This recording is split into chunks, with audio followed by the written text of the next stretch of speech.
स्वागत है आप सभी का आज के वीडियो में। और लास्ट वाले वीडियो से आगे चलते हैं। लास्ट वाले वीडियो में हम लोगों ने देखा था कि किस तरह से करंट कैरिंग जो वायर थे, धारा रेखीय सीधे चालक तार थे, उन सीधे धारावाही चालकों के कारण किसी भी बिंदु पर विद्युत क्षेत्र की तीव्रता के लिए सूत्र किस तरीके से पता किया जाता है उसको हम लोग देख चुके हैं।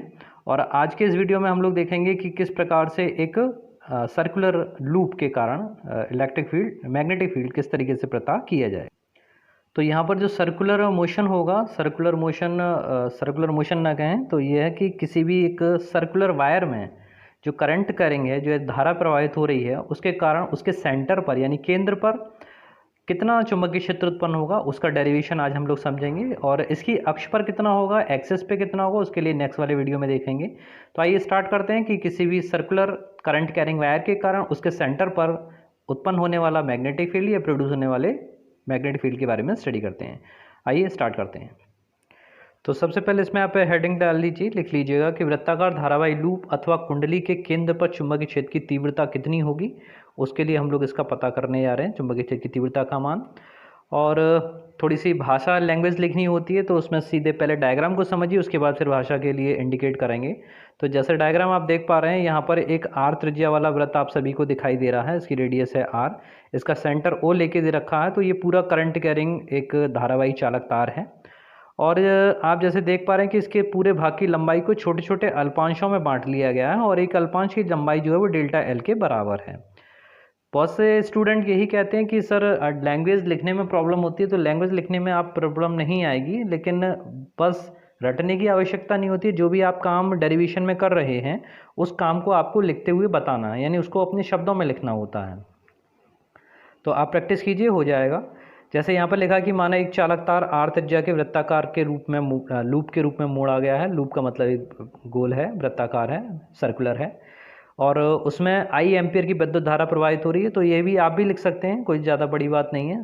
थोड़ा सा प्रैक्टिस और थोड़ा कॉन्फिडेंस जब आपके अंदर डेवलप हो जाएगा तो आप इस तरह के सेंटेंस को लिख सकते हैं, बना सकते हैं।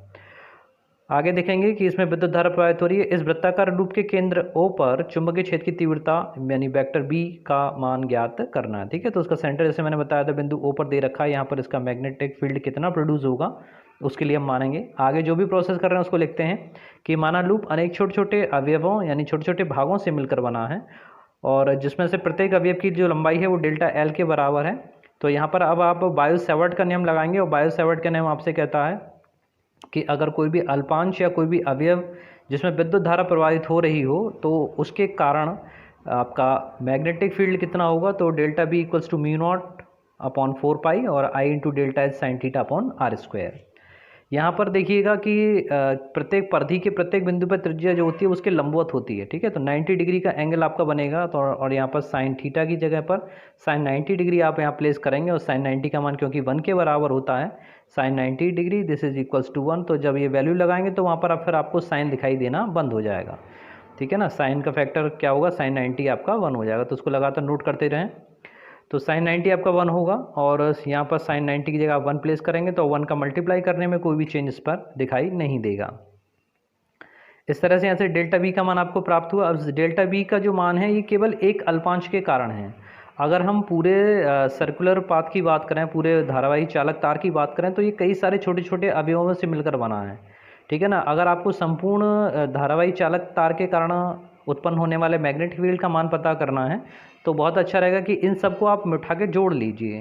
ठीक है ना, तो यहाँ पर अगर संपूर्ण लंबाई निकाली जाए यानी डेल्टा एल लंबाइयों से बना हुआ ये आपका सर्कुलर लूप है, अगर इसकी टोटल लंबाई निकाली जाए सिग्मा करके यानी इसकी टोटल लेंथ निकाली जाए तो उस पूरे वृत्त की परिधि के बराबर होगी और उस वृत्त की परिधि की त्रिज्या कितनी है, आर के बराबर। तो अगर सभी अल्पांशों को जोड़ दिया जाए तो ये किसके बराबर हो जाएगा, 2 पाई आर के बराबर हो जाएगा। तो नेक्स्ट स्टेप में इसी चीज़ को देखते हैं। तो इसी काम को अब आप यहाँ पे लिखेंगे कि संपूर्ण लूप के द्वारा केंद्र पर उत्पन्न होने वाला चुंबकीय क्षेत्र। तो यहाँ पर जो टोटल उत्पन्न होने वाला चुंबकीय क्षेत्र है वो बी का मान क्या करेंगे, आप इंडिकेशन लगाएंगे इंटीग्रल साइन का। जहाँ भी हम समाकलन या इंटीग्रल साइन लगाते हैं वहाँ पर हम संपूर्ण की बात करते हैं, क्योंकि वहाँ पर केवल एक अल्पांश डेल्टा एल के कारण उत्पन्न होने वाला चुंबकीय क्षेत्र डेल्टा बी है। फिर से रिपीट कर रहा हूँ, यहाँ पर आपको पूरे चालक तार का चाहिए तो आप क्या करेंगे, इस पूरे का इंटीग्रल कर लेंगे। और इंटीग्रल का सिंबल लगाएंगे और डेल्टा बी का मान जो वहाँ पर आपने लिखा था यानी mu naught upon 4 pi I delta L upon R square को यहाँ पर नोट करेंगे। उसके बाद mu naught upon 4 pi I upon R square को बाहर लाएंगे और इंटीग्रल साइन के अंदर डेल्टा एल का मान सिग्मा डेल्टा एल के बराबर है। जैसे आपको भी बताया था कि अगर सभी अल्पांशों को जोड़ दिया जाए तो उस वृत्त की परिधि के बराबर होगा, सरकमफेरेंस के बराबर होगा, जो 2 पाई आर के इक्वल है। तो नेक्स्ट स्टेप में आपको इंटीग्रल साइन डेल्टा एल के स्थान पर यानी इसके प्लेस पर आपको लिखना है 2 पाई आर। अब यहाँ पर आप देखिएगा कि आर से इस आर को आप एक कैंसिल करेंगे तो केवल आप नीचे आर आपके पास में शेष रह जाएगा, बच रहेगा।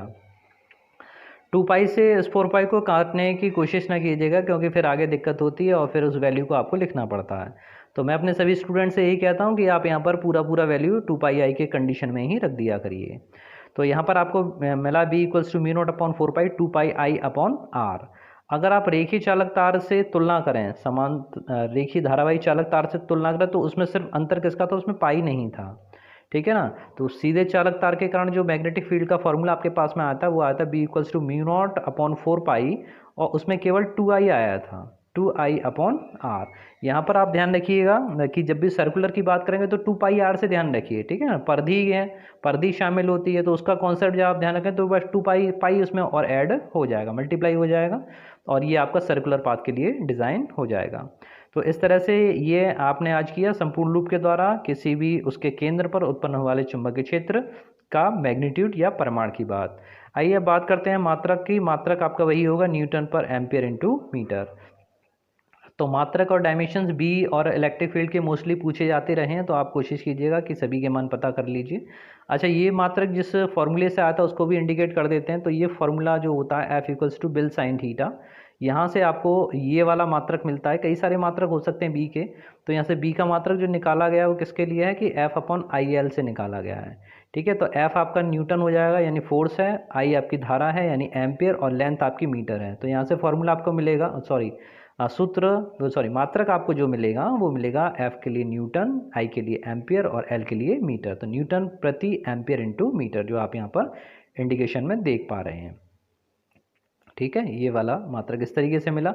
आइए देखते हैं विशेष में क्या है। विशेष में ये है कि अगर मैग्नेटिक फील्ड की डायरेक्शन की अगर बात करें तो चुंबकीय क्षेत्र बी की दिशा कुंडली के तल के कागज तल के लंबवत होगी, परपेंडिकुलर ऑफ द प्लेन इस समय क्या है जिस कागज पर आप लिख रहे हैं, ठीक है। या तो उसके अंदर लंबवत अंदर की ओर होगी या लंबवत बाहर की ओर होगी। तो यहाँ पर कब लंबवत अंदर की ओर होगी उस या बाहर की ओर होगी उसको भी इंडिकेट कर दिया गया है। तो कुंडली में जब धारा वामावर्त है तब आपका जो बी है मैग्नेटिक फील्ड है उसकी दिशा कहाँ होगी, ऊपर की तरफ होगी। और अगर दक्षिणावर्त है, क्लॉकवाइज चल रहा है, ठीक है, तो आपका जो बी है उसकी दिशा लंबवत कैसी होगी, नीचे की तरफ होगी। अच्छा, इसमें दक्षिणावर्त और क्लॉकवाइज और एंटी क्लॉकवाइज की तरफ से अगर समझेंगे तो ज़्यादा अच्छा रहेगा। जैसे सेकंड वाले पॉइंट की बात की जाए तो वामावर्त की बात कर रहे हैं, तो वामावर्त की बात जब बात करेंगे उसका मतलब ये है कि आप एंटी क्लॉकवाइज चल रहे हैं यानी ऊपर की तरफ इस तरह से चल रहे हैं, ठीक है।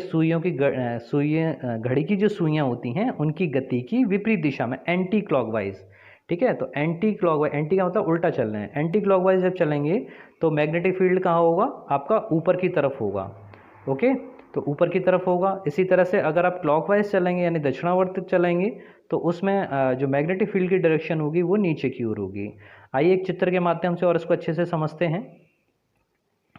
देखिए इस डायग्राम को और समझने की कोशिश कीजिए। तो इस डायग्राम में इंडिकेशन जो दिखा रहे हैं उस इंडिकेशन के आधार पर आप ज़रा फोकस कीजिए कि यहाँ पर जो धारा बह रही है वो इस तरीके से है, ठीक है। धारा की डायरेक्शन यूँ है और यहाँ पर जिसको पकड़ने का सिस्टम है तो यहाँ पर ये अंगूठा जो है वो धारा की दिशा में दिखा रहे हैं, ठीक है। धारा इस दिशा में चल रही है, उंगलियाँ जो है वो इस तरीके से मूवमेंट कर रही हैं। तो यहाँ पर अगर आपको केंद्र पर पूछा जाए तो लंबवत ऊपर की ओर जा रहा है और अगर बाहर की बात की जाए तो लंबवत नीचे की तरफ जा रहे हैं।